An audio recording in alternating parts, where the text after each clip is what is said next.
পরিবর্তনের হাওয়া লেগেছে বাংলাদেশের ফুটবলে। দেশের ফুটবল নিয়ে এখন আলোচনার কমতি নেই। এক হামজা চৌধুরীর আগমন এনে দিয়েছে এত বড় পরিবর্তন। এবার আসছেন আরও এক হাই প্রোফাইল তারকা সমিত সোম। তাকে জুনে সিঙ্গাপুরের বিপক্ষে খেলাতে ব্যস্ত সময় পার করছে বাফুফে। ইতালি প্রবাসী ফাহমিদুল ইসলামেরও ফেরার কথা রয়েছে। এদের সঙ্গে ইংল্যান্ড প্রবাসী কিউবা মিচেলকে নিয়েও কাজ করছে বাফুফে। সিঙ্গাপুর ম্যাচে তাকেও পাওয়া যাওয়ার সম্ভাবনা জোরালো। কিন্তু সমর্থকদের মনে প্রশ্ন, এরপর কে? এদের পরে নজর দেওয়া প্রয়োজন বাংলাদেশের উঠতি আরেক তারকাকে। তাকে পেলে বাংলাদেশের আক্রমণ ভাগে শক্তি বেড়ে যাবে কয়েক গুণ। বলা হচ্ছে ফারহান আলী ওয়াহিদের কথা। ইংল্যান্ডের জনপ্রিয় ক্লাব ফুলহামের অনূর্ধ্ব-18 দলে খেলেন তিনি।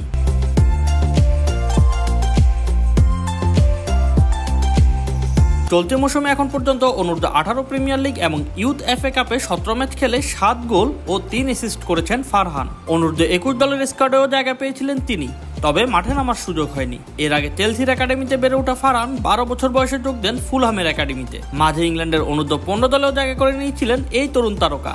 18 বছর বয়সী ফারহান আলী ওয়াহিদ মূলত একজন লেফট উইঙ্গার। গতির সঙ্গে ড্রিবলিং তার মূল অস্ত্র।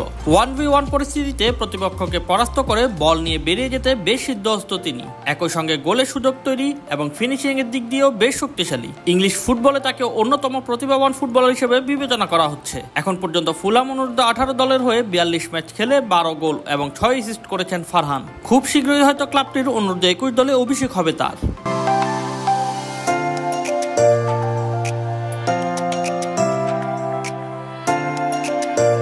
ফারহান আলী ওয়াহিদ এখন পর্যন্ত বাংলাদেশের হয়ে খেলার ব্যাপারে ইতিবাচক কোনো ইঙ্গিত দেননি, তবে বিশ্বস্ত সূত্র মতে তিনি ইংল্যান্ড জাতীয় দলের খেলার স্বপ্ন দেখছেন, যা এই মুহূর্তে খুব একটা অস্বাভাবিকও নয়। তবে বাংলাদেশ ফুটবল ফেডারেশনকে দায়িত্ব নিতে হবে তাকে রাজি করানোর। যদি তিনি ইংল্যান্ডের হয়ে খেলার ব্যাপারে সিদ্ধান্ত নিতে আরও কিছুদিন অপেক্ষা করতে চান, তবে তার প্রতি সম্মান রাখাও জরুরি। যেমনটা হামজা চৌধুরীও চেষ্টা করেছিলেন প্রথমে ইংল্যান্ডের হয়ে খেলার, পরবর্তীতে সঠিক সময় বুঝে তিনি ফিরে আসেন বাংলাদেশে। তাই বাংলাদেশ ফুটবল ফেডারেশনের উচিত এখন থেকেই চেষ্টা চালিয়ে যাওয়া। তবে বাকি সিদ্ধান্ত ফারহান নিজেই নেবেন। এখন পর্যন্ত প্রফেশনাল কন্ট্রাক্ট না পাওয়ায় তিনি অপেক্ষা করতে চান। তবে হাজার স্বপ্ন দেখা বাংলাদেশের সমর্থকদের প্রতি তিনি সম্মান জানাবেন, এটাই আশা সকলের। শোয়েব ইবনে শামস, অফসাইড।